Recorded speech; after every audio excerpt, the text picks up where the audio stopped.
My wife said she was going to her mother's house, dressed in a gray sweater, her hair still damp from the shower, wearing a light perfume she hadn't used in months. I just nodded and said, okay, but inside, something was gnawing at me. It wasn't jealousy. It was an awkward silence between us weeks ago. A smell of lies in the air, like when you enter a room and sense that someone has just left, but didn't leave everything in order. I wasn't a suspicious man, but that night, I followed her. Not on impulse, but out of a desperate need to know where I was drowning. I parked the car a safe distance away and saw her entering an Italian restaurant, one of those with low lighting and wine on the table, not with her mother, but with a man. A man who smiled easily, who held her hand as if it were his own, as if she didn't have a wedding ring on her finger, as if there wasn't a home waiting for her. I stood there for a few minutes, watching the scene, before getting up. I entered like someone entering a fire. Her eyes met mine, and I saw. I saw the exact moment the lie shattered inside. She choked, not on her food, but on her own charade. She didn't say a word. She just looked at me like someone caught with their soul in the wrong hands. I went to the table, faced them both, and said, now you can have dinner without having to lie. And I left. I didn't scream, I didn't cry. I just took with me the dignity she had forgotten at home. The days that followed were a series of voices inside my head, flashes of everything we had lived through. The lazy Sundays, the trips we planned, the promises whispered in the dark. Everything was dissolved by cheap wine and a man with empty eyes. She didn't contact me in the first few days. Perhaps because she was still trapped in the illusion, or perhaps because she knew there was nothing to explain. Because those who love don't explain betrayal, they repent in silence. And that's what she did, she remained silent. Over time, I learned from mutual friends that the man had simply disappeared. He vanished like those passions that feed on adrenaline and die of boredom. And she, who had bet everything on that new version of herself, realized she had destroyed what was most real to her for something that never existed. I didn't celebrate. There's no pleasure in seeing someone you loved get lost. Only a bitter taste of, I knew it. While she plunged into the absence she created, I picked up the pieces. I relearned to walk alone, to cook for one, to make a bed that seemed too big. I reconnected with friends, rebuilt my routine, and one day, unexpectedly, I met someone. A light, clean love, without the weight of distrust.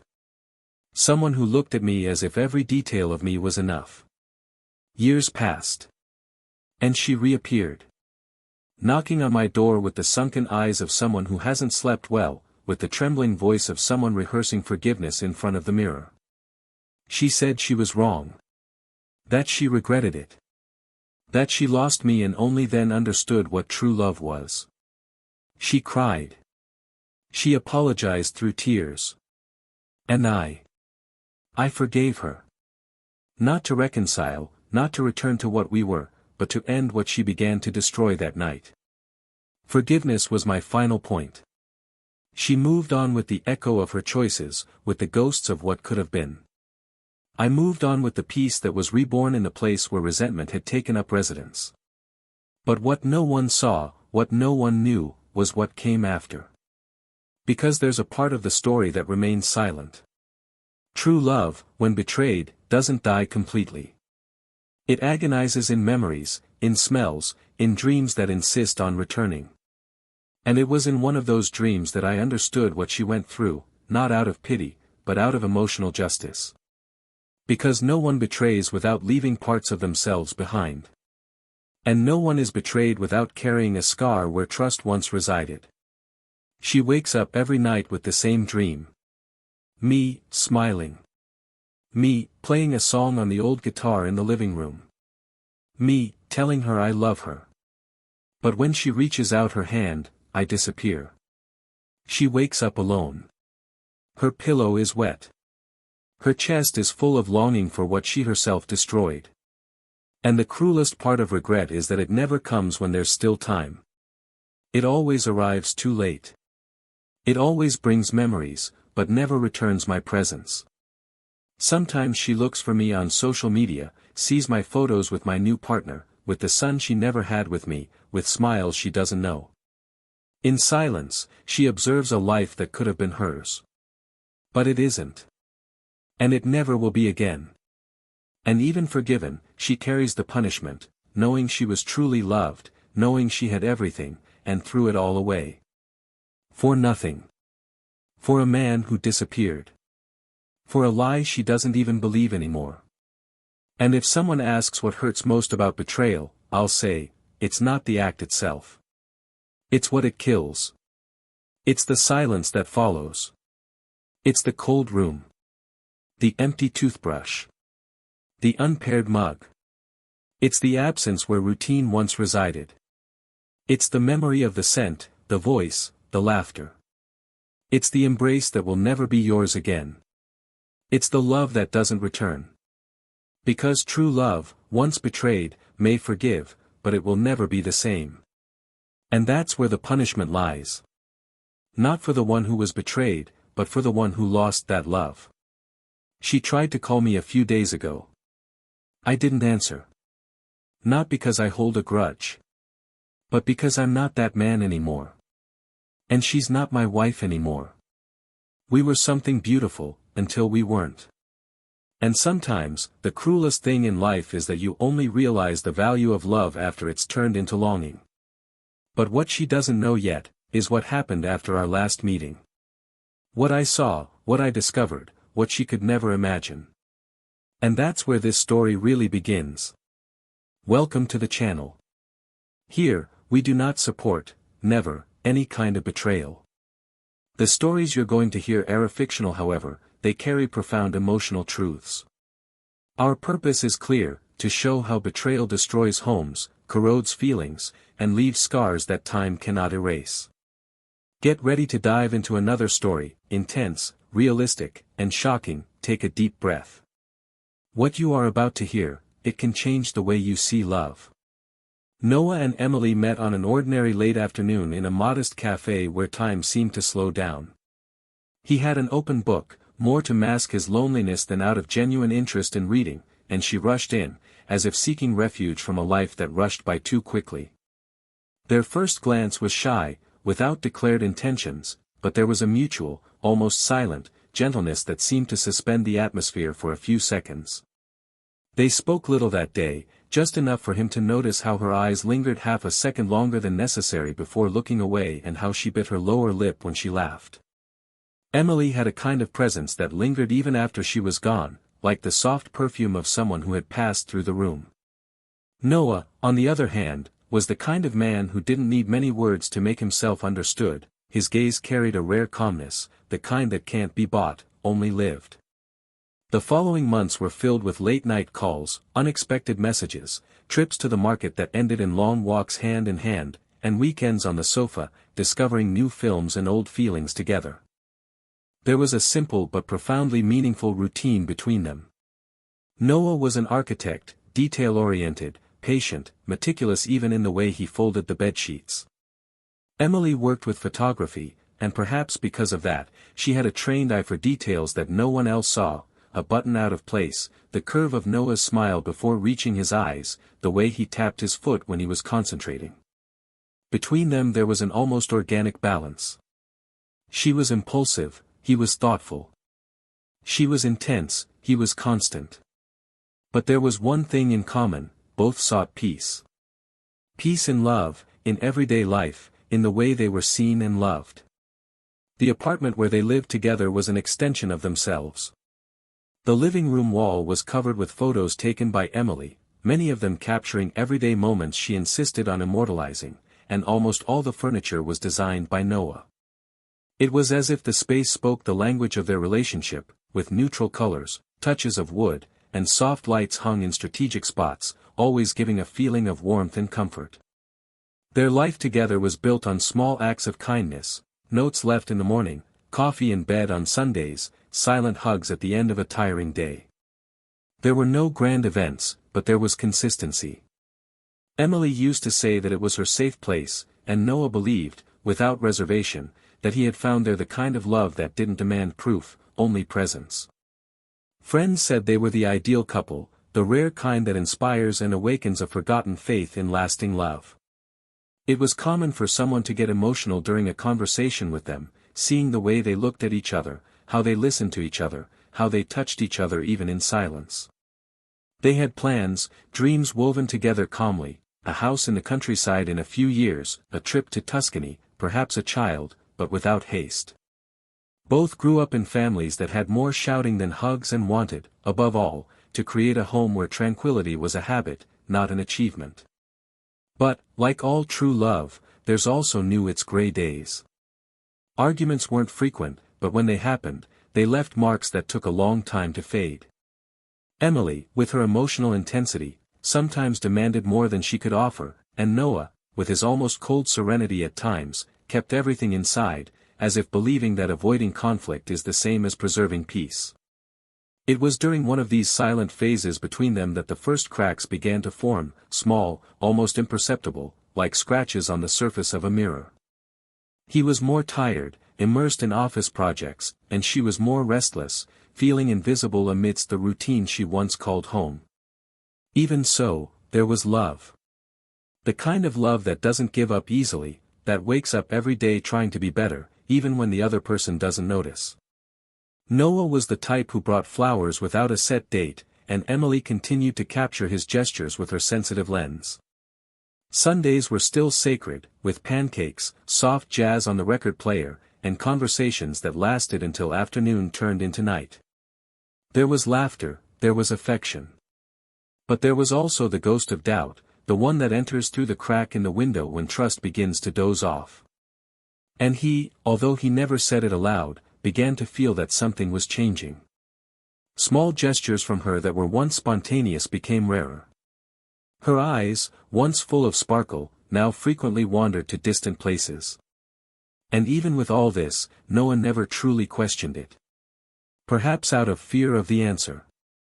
Perhaps because he loved too much. Emily, for her part, began to experience a restlessness she couldn't name. It was as if something inside her was asking for more, not in a material sense, but emotionally. There were times when she felt lost within her own home, as if everything around her was a beautiful frame for a life that, little by little, ceased to touch her heart. She felt grateful, but at the same time, incomplete. Guilty for wanting more than she already had. Noah's affection was firm, but perhaps too predictable for someone who had always been driven by new sensations. She loved him, there was no doubt about that. But she began to wonder if love was enough. If the security he offered was sufficient to silence the desire for something more intense, more overwhelming, more alive. Over time, Emily began going out more. She said she needed new inspiration for her work, new settings, new people.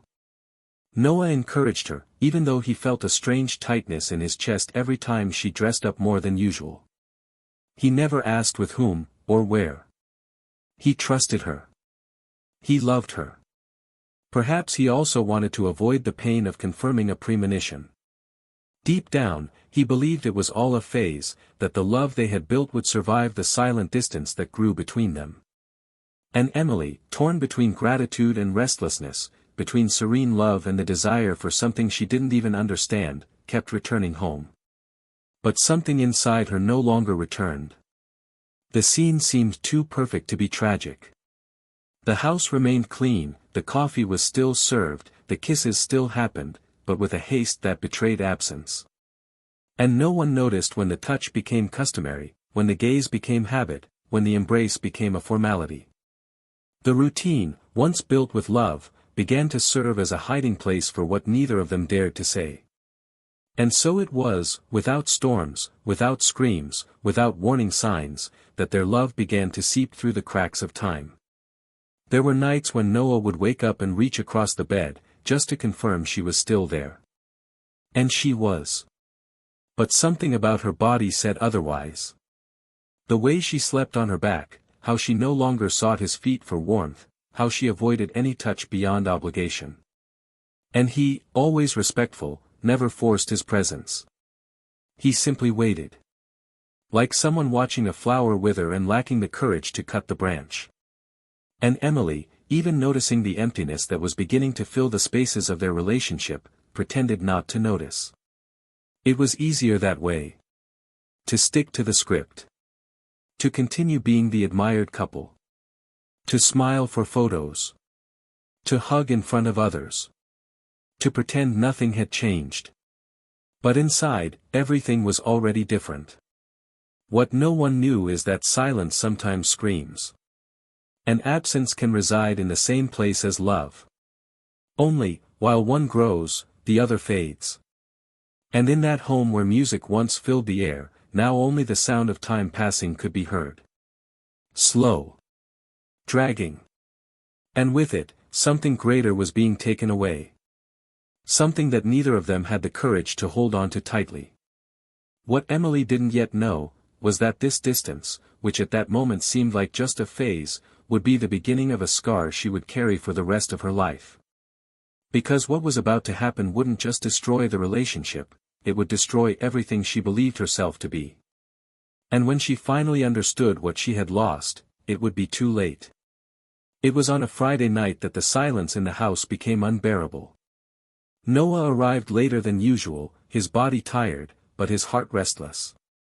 The clock struck almost 10 when he opened the door and felt the heavy air, a mixture of sweet perfume and a recently told lie. Emily was on the sofa, her gaze unsteady, her cell phone face down on the coffee table. He observed her for a few seconds, trying to recognize in her the woman who had once truly loved him. Something inside him already knew, and yet, it took him a while to accept it. He sat down beside her and asked if everything was all right. She answered yes, without looking at him. Her voice came out low, trembling, as if she had been rehearsing an answer for days. Her gaze was no longer hers. It was that of someone who lives in two places at the same time and belongs to neither. And it was in that instant that Noah understood, the love hadn't ended, but it was being divided. In the following days, her gestures became even more calculated, her absences longer, her excuses more rehearsed. He began to notice the details, the perfume she never wore, the carefully chosen clothes for outings that were once unassuming, the messages answered with a slight smile at the corner of her lips. A smile that wasn't for him. And even noticing everything, Noah remained silent, perhaps hoping she would confess, perhaps wanting to believe he was wrong. But the truth has a cruel way of revealing itself, and when it arrives, it doesn't ask permission. It was on a cloudy Saturday that he decided to follow his instincts. He told her he would stay home finishing a project, and she, unsuspecting, dressed with feigned calm and said she was going to visit her mother. Noah waited a few minutes and left soon after. His heart raced, his breath short, as if each kilometer traveled was a sentence. He followed her car to a discreet restaurant, hidden among trees and glass curtains. He saw her get out, fix her hair, and go inside. The man was waiting for her at a table near the window. It was a strange face, expressionless, a plastic smile that tried to disguise his vanity. Noah watched, motionless, until he couldn't stand it anymore. He went in, crossed the room, and the sound of his heavy footsteps caught the attention of the few customers present. Emily turned around and, for a moment, time seemed to stop. Her eyes filled with fear and guilt, and the wine glass in her hand trembled. He approached, looked her straight in the eyes, and said, in the firmest voice he could manage, "Now you can have dinner without having to lie." Then he turned away, leaving behind her awkward silence and lost gaze, as if abandoning not just a place, but a part of himself. The following days were a blur of emotions. Emily tried to call, tried to explain, but he wouldn't listen. There was nothing justifying what she had destroyed. Noah didn't yell, didn't seek revenge, he simply walked away. And the emptiness that remained was worse than any argument. Emily, in turn, sank into regret, trying to convince herself that she had been mistaken, that the other man represented only a momentary escape, a fleeting illusion. But the lover, who had promised the world and romantic gestures, disappeared without a trace. She sent messages, tried to find him in the places where they used to meet, and nothing. He vanished. As if he had never existed. That's when she realized the depth of the abyss she had thrown herself into. His silence was the beginning of the punishment, but the other man's absence was the final sentence. Months passed. Noah slowly rebuilt his routine. Work kept him busy, friends became a refuge, and little by little, he began to smile again. He met someone at a dinner party, a sweet, calm woman with a serene gaze that reminded him of the peace he so cherished. They began seeing each other, without haste, and a new kind of love began to blossom. Not the ardent love of youth, but a mature, conscious love, built upon ruins and new beginnings. Meanwhile, Emily watched her life crumble in silence. The trust of her friends vanished, her family drifted away, and she, alone in the apartment that was once her home, began to relive every detail of what she had destroyed. She slept little, cried a lot. She kept the old photos, the letters, the objects that carried the memory of a love she would never have again. It was on an ordinary afternoon that fate decided to do the rest of the work. Emily was returning from the supermarket when, stopped at a traffic light, she saw something that took her breath away. Across the street, Noah was walking with a woman and a small child. The boy held his hand tightly, laughing loudly, and the pregnant woman seemed to float beside them. The scene was simple, but devastating. Noah's smile was the same as before, but now it was from another world. A world where she no longer existed. Emily felt the ground disappear beneath her feet, tears welling up uncontrollably. The light turned green and the cars behind honked, but she didn't move. She stood there, looking at what was once hers, what she threw away on a whim, on a rootless illusion. Later, at home, she opened her old photo album and ran her fingers through each image, each memory. His laughter, his gentle eyes, the sound of his voice saying he loved her, it all came rushing back in waves that ached like fire. She tried calling again, but he didn't answer. She left a short message, just a plea, "Forgive me." He saw it, took a deep breath, but didn't reply. When they met again months later, it was by chance. She was leaving a coffee shop when she saw him crossing the street. She called out to him, her voice wavering. He stopped, turned around, and for a moment, everything seemed the same. Time, however, had already done its work. She, with tears in her eyes, said that she still loved him, that not a day went by without her regretting it. He listened to her in silence, his gaze serene but distant. He only said that he forgave her, not to rekindle the relationship, but to close the cycle. Forgiveness isn't an invitation back, it's just the end of the road, he murmured. And he said goodbye with a brief wave, leaving Emily alone once more, with the weight of what she had lost and the echo of what would never return. In the months that followed, Noah's life took its natural course of peace. He married, had the son he had always dreamed of, and learned to smile again without guilt. Emily, on the other hand, lived trapped between the past and the present, between regret and longing. At night, her dreams were cruel, she relived old scenes, felt his touch, heard his voice, but when she reached out her hand, he always vanished. She would wake up with a wet pillow and a heavy heart, aware that that love had ended forever. And the true punishment was not abandonment, nor loneliness. It was remembering, day after day, how she had been loved, how she had destroyed what was pure, how she had traded the real for the ephemeral. A year later, she saw him again, by chance, at a charity event. He was with his wife and son, laughing, serene, the living image of what she had always longed for. Emily approached, and for a moment, thought of apologizing again, but she held back.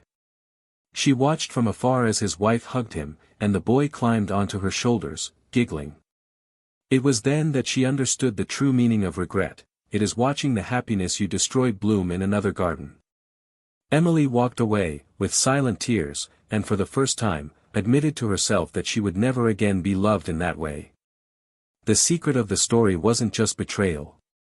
It was time, cruel and irreversible, showing that nothing erases what is lost through carelessness. The true climax wasn't the interrupted dinner, but the moment she realized that true love doesn't repeat itself, that forgiveness isn't always a new beginning, and that some mistakes cost a lifetime. While Noah built new memories, Emily learned to live with the old ones. Regret became her constant companion, a mirror that made her relive, every day, the moment she chose to lose what was most real to her. And so, between memories and emptiness, she understood what many only realize too late: love, when pure, doesn't give second chances. Time, with its silent haste and invisible justice, took care of organizing each piece of what remained of that story. What was once home became just walls, what was once an embrace became a memory. For Emily, mornings took on a different weight. There was no longer an alarm clock to pull her from a light and empty sleep, nor a pair of arms waiting for coffee. The apartment seemed larger than it actually was, as if every corner echoed the sound of everything that had been said and everything she had failed to hear. The refrigerator, which once held meals cooked together, now contained only leftovers, packaging, and a cold silence. The bed, too large, was a cruel reminder that the warmth of the body beside her would not return. She began to cling to small routines as if they were shackles against despair: watering the plants, organizing the drawers, cleaning the windows. Things that once went unnoticed were now desperate attempts to occupy her mind, but nothing silenced the regret that grew day by day.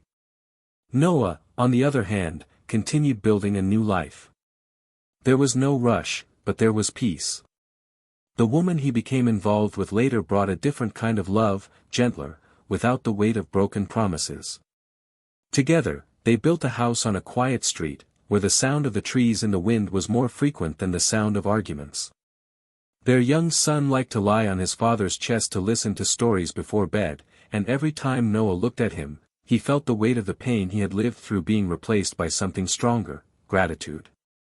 For the chance to start over. For the luck of having survived it without becoming bitter. But he didn't forget. Because forgetting would be betraying his own history. He did remember, with clarity, not with resentment.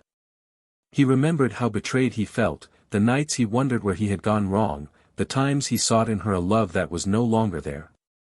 But now, looking at the present, he knew that all of that needed to happen so that he could find what he had today.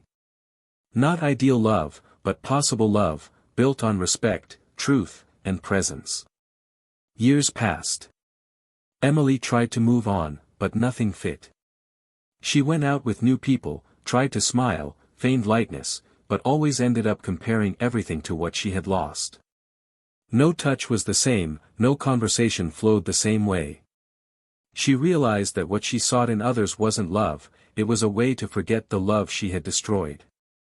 She carried it in her eyes, in her hunched back, in the answers she gave when asked about her past. She invented new stories, omitting the parts that hurt the most, but inside her, everything was a memory. Noah's absence became a constant presence, like a shadow walking beside her, silent, but without leaving. She began to avoid the places they used to frequent together, but that didn't stop any song, smell, or phrase from triggering entire scenes of a time that would never return in her mind. On a particularly difficult night, Emily wrote a long letter. Not to deliver it, but to let out everything that still hurt. She wrote about the good days, about the mistakes, about the emptiness. She described how she felt seeing the reflection of the woman she had become, alone, tired, regretful. She said that the forgiveness she received didn't erase the guilt she carried, and that she would live forever knowing that she had something rare in her hands and didn't know how to take care of it. She cried at the end, not for him, but for herself. Because she realized that she had betrayed him, yes, but that she had also betrayed herself in the process. She lost not only a man, but the best version of herself that existed beside him. Noah, in turn, taught his son values he believed in with all his heart. He spoke of respect, honesty, and care. One day, while watching a cartoon in the living room, the boy turned and asked, "Dad, have you ever been sad?" He smiled and replied that yes, but that sadness is sometimes the beginning of good things. And in that simple sentence, he understood how much he had matured.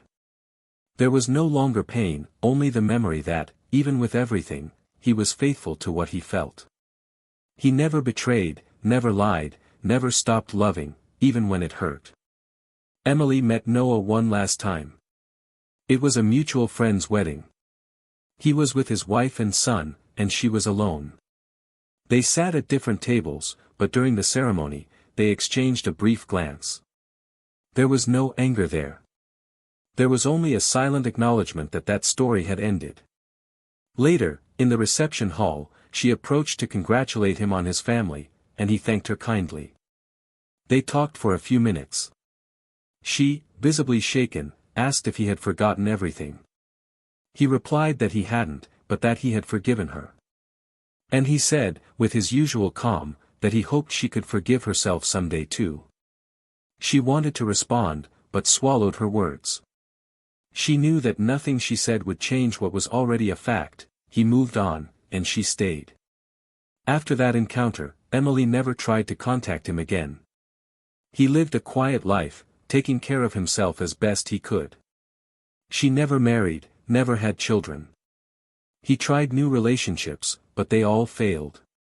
Not because of others, but because within her, a heart still clung to the past. Time played its part, softening the pain, but never erasing it. Noah, on the other hand, grew old alongside the woman who truly chose him. They had another child, traveled, and built new memories.